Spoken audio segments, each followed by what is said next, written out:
Welcome to Wave 102, Lesson 1. Today, Denise is going to talk about how transformation begins with your thinking. And I'm going to give you help with Step 2 in Devotional Bible Study, Finding the Lessons. Here's Denise.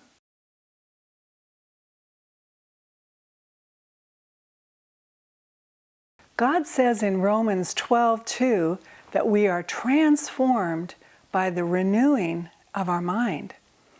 Now you might wonder why God puts so much focus on the mind, but the reality is we are constantly thinking throughout the day, and how we think has a profound effect on our life. In fact, how we think affects how we feel.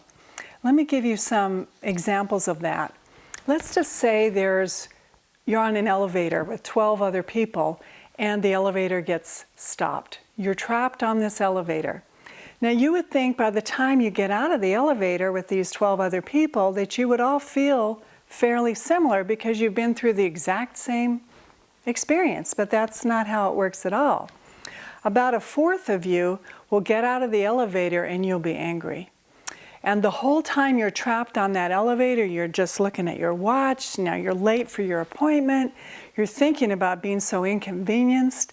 And you think, why doesn't this building service these elevators? And you're just thinking about that. And so by the time those few get off the elevator, they're angry because that's what they've been thinking about. Now, another fourth will get off the elevator after being trapped there and they're all shook up and they're nervous. And the whole time they've been trapped on the elevator, they're thinking about the safety issues. What if the cable breaks and we plummet down to the basement? Or what if we run out of oxygen? And so by the time they get out of the elevator, they're all nervous. Now the next quarter of people are all excited when they get out. And they can't wait to call so-and-so, and it's just material. And this man was freaking out, and this lady was so mad. And, they just are real excited about more material to just entertain people. And then the last quarter of the people get out fairly unaffected. They didn't think about it too much. They didn't worry about the safety issues. They didn't worry about being inconvenienced. They just waited patiently. They don't go home and tell anybody. It just doesn't have much weight to them. And so they leave fairly unaffected, not giving it much thought. Now, in all of these cases, they're all trapped on the elevator together.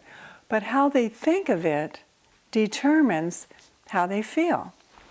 Now let's do another example. Let's go to the example where you lose your job. So if you lose your job and you tell yourself, they have no right to fire me, you'll be angry. But if you tell yourself, I am such a loser, I just fail at everything, then you'll feel sad. But if you tell yourself, well, this isn't the time I would have chosen, but I have been wanting to try this other thing, then you might feel a little nervous, but a little excited at the opportunity to try this now.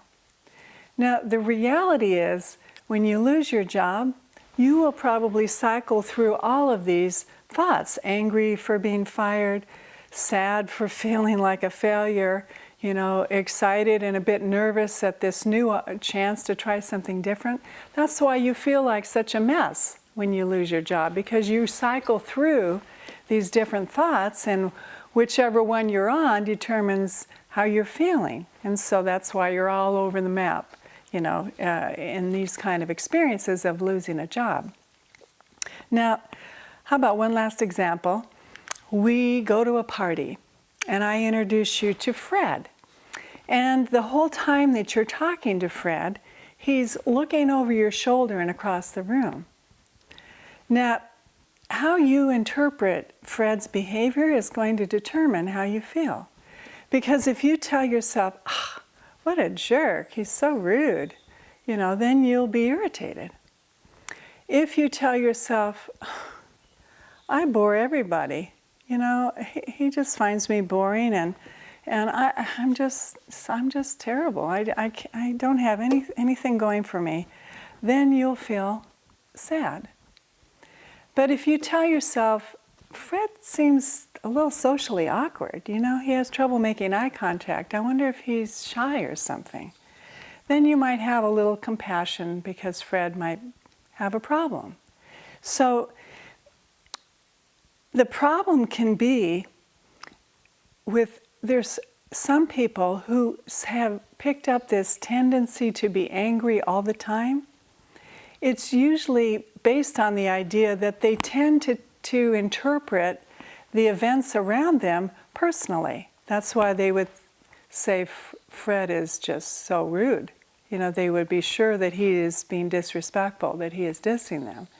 And they have this person who is chronically angry has developed this tendency to interpret everything personally.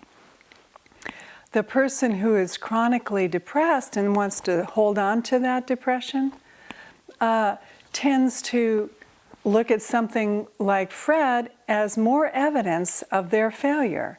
See, I knew I'm nothing. Even he's not looking at me. It's more evidence to prove what they already are thinking about themselves, that they are a failure. Now, neither the chronically angry or the chronically depressed person, it doesn't occur to them to think, Fred is a jerk or Fred is shy due to his own pain. It has nothing to do with them. It's all about what Fred's experiencing in his own life, his own pain. So they tend not to think about it from his point of view, but only from their agenda, that they've got going on. So how you think determines how you feel. Now, that is why the Bible emphasizes the renewing of your mind, and that's why the Bible is in written form. It's all about marinating your mind. It'll have this trickle-down effect. But more about that next time. Blessings on you.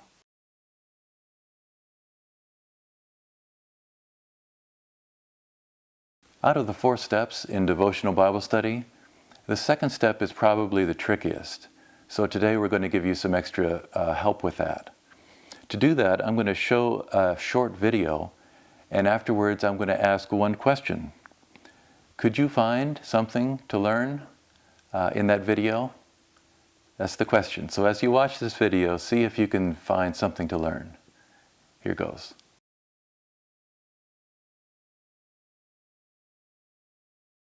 Chloe, will you have Keith to be your wedded husband, to live together in the covenant of marriage?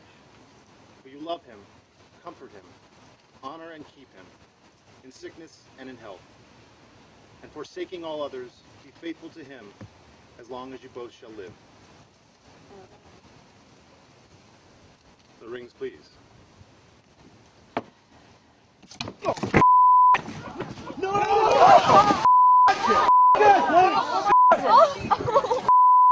Are you okay?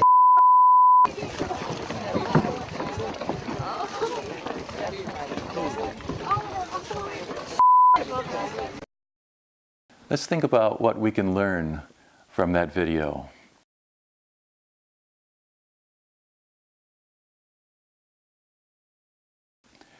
If you think about that experience from the point of view of the wedding director, I suppose she would be thinking, I don't think I'm going to have another wedding with a high precipice without a guardrail. Maybe she might not, maybe she would advise against having it next to water too. So the wedding director would have one perspective on what she would learn from this experience. But how about the best man who, is the villain here? What would he learn? Or other people in the audience who are going to be best men in weddings later? Well, he might learn that he should have shoes that aren't so slippery. He might learn that he should practice that route pretty well before the great day. but he would have his own perspective. And as you watch this, you would learn from his perspective a whole set of lessons. But what about brides that are in the audience? You know, they have a different perspective. Same story, but they would be learning something different. And they would, you know, I don't suppose they would want to wear a wetsuit or something in their wedding. No, they would learn something more like don't use water, don't be on an open precipice, or something like that. Each person would be learning some lesson about how to avoid this catastrophe. But there are many lessons you can see in this one experience. If you look at it from different persons' perspectives, you can see a number of different lessons in this one experience. The Bible is the same way. I'm going to read to you now the first part of John 3:16, and we're going to look at it the same way. What can you learn from this verse? John 3:16, reading from the New American Standard, just the first part of the verse. For God so loved the world that he gave his only begotten Son.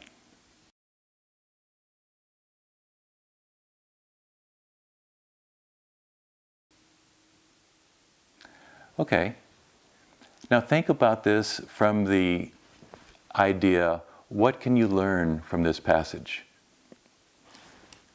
Well, there are actually 3 points of view in this one phrase. It starts out with God, and from his point of view, God the Father. God so loved the world. Then there's the second person there, world. That's us. That he gave his only begotten Son. That's God the Son, Jesus. So if you look at this one phrase from their 3 perspectives, you get several possible lessons you wouldn't have seen otherwise. If you look at this verse from God's perspective, for example, you can see God so loves the world that he gives. And what you could learn from that, from God's perspective, is when you love somebody, often that involves sacrifice. That's a lesson. From God's point of view, that's something you could learn. From the world's point of view, you could look at this verse and you could see that God loves us so much that he would give his most cherished possession. Wonderful lesson. What a wonderful lesson. And then there's the point of view of the Son. Now think about it. God so loved the world that he gave his Son. From the Son's perspective, from Jesus' perspective, what do you learn? Well, you could learn when our Heavenly Father loves somebody, he wants us to love them too. And so in Jesus' case,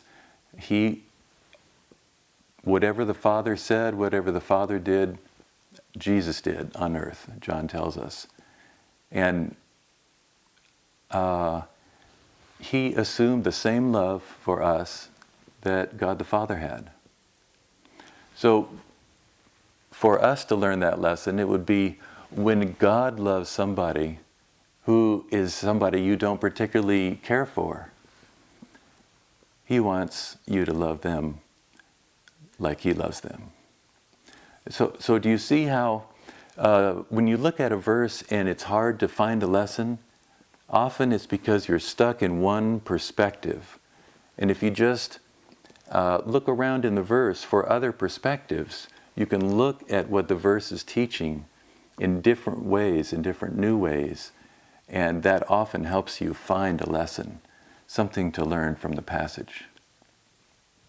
Next time, Denise is going to talk about tuning into your thinking. And we're going to have more help with step 2 finding the lessons. Lord bless you.